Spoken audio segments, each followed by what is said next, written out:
भगवद गीता अध्याय 2 सांख्य योग श्लोक 31 से 40 तक। श्लोक 31 स्वधर्मं पे चावेक्ष न विकंपितुमर्हसि धर्मयाद्धि युद्धात् श्रेयोन्यत् क्षत्रियस्य न विद्यते। अर्थ, हे अर्जुन, अपने धर्म कर्तव्य को देखकर तुझे विचलित नहीं होना चाहिए। क्षत्रिय के लिए धर्मयुक्त युद्ध से बढ़कर कोई श्रेष्ठ कर्तव्य नहीं है। श्लोक 32 यदृच्छया चोपन्न स्वर्गद्वारं पावृतम सुखिनः क्षत्रियाः पार्थ लभन्ते युद्धमीदृशम। अर्थ, हे पार्थ, ऐसा युद्ध अपने आप उपस्थित हुआ है जो स्वर्ग के द्वार खोलता है।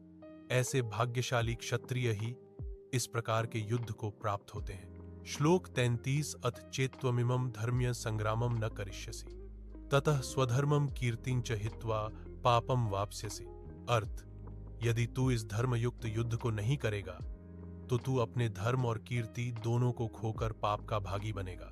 श्लोक 34 अकीर्तिं चापि भूतानि कथयिष्यन्ति ते व्याम संभावितस्य चाकीर्तिर्मरणादतिरिच्यते।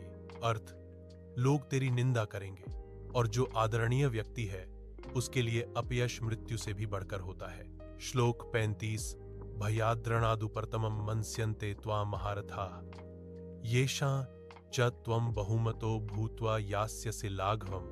अर्थ, जिन महान योद्धाओं द्वारा तू बहुत आदरित था वे सोचेंगे कि तू भय के कारण युद्ध से हट गया है और वे तेरा तिरस्कार करेंगे।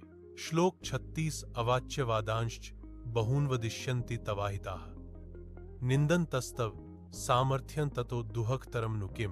अर्थ, तेरे शत्रु तेरा अपमान करने वाले बहुत से कटु वचन कहेंगे, तेरे लिए उससे बढ़कर क्या दुहकदायी होगा। श्लोक 37 हतो वा प्राप्स्यसि स्वर्गम जित्वा वा भोक्ष्यसे महीम तस्मादुत्तिष्ठ कौन्तेय युद्धाय कृतनिश्चयः।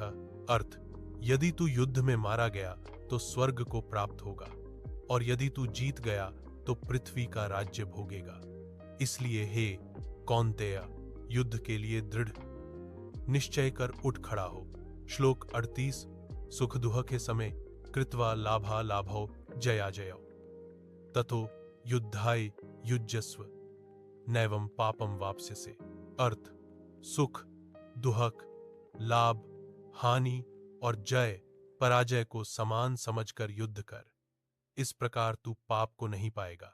श्लोक 39 एषा ते भीता सांख्य बुद्धिर्योगे त्विमा शृणु बुद्ध्या युक्तो यया पार्थ कर्म बंधम प्रहास्यसे। अर्थ, हे पार्थ, अब तक मैंने तुझे सांख्य ज्ञान योग से बताया, अब तू इसे कर्म योग से सुन।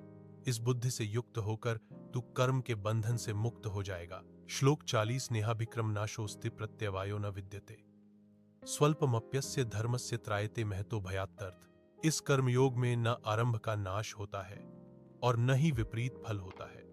इस धर्म का थोड़ा सा भी आचरण मनुष्य को महान भय संसार बंधन से बचा लेता है। संक्षेप सार, श्री कृष्ण अर्जुन को समझाते हैं कि अपने धर्म के अनुसार युद्ध करना उसका कर्तव्य है।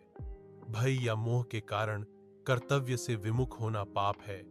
सफलता या असफलता की चिंता किए बिना समत्व भाव से कर्म करना ही श्रेष्ठ मार्ग है और यही कर्मयोग की आरंभिक शिक्षा है।